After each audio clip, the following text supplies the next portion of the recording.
Bill Coggins is so beloved, they gave him, well, his own street that leads right into the center. We all thought great things were going to happen. We were going to change the world. Bill Coggins is the face of change for Watts. I'm a psychiatric social worker, the old term, new term, clinical social worker. And this is his legacy, the Watts Counseling and Learning Center. So what color is this page? They have the resources available that students need, which is really difficult sometimes to get. In 1966, after living in London as a Fulbright Fellow, he was hired to bring counseling services to a community with Nada, nothing. It was the year after the Watts riots. It was a whole different world. We're in the 60s, okay?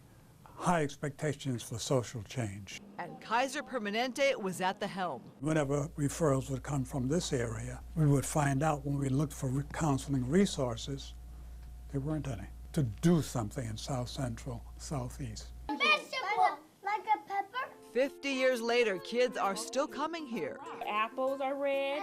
Banana. What color is the banana?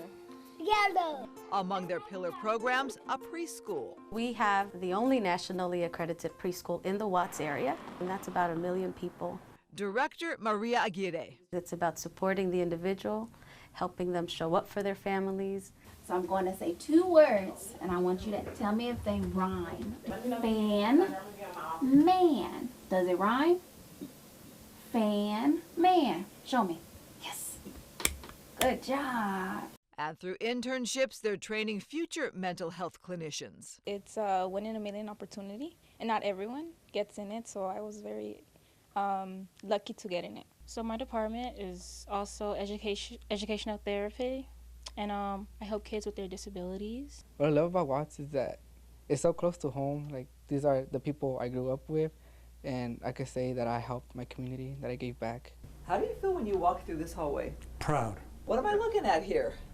It looks like palm trees converted into artwork. Yeah, palm fronds. Oh, I see. That's the word for it. Coggins takes great pride in the progress here and the art. It's a way of expressing yourself.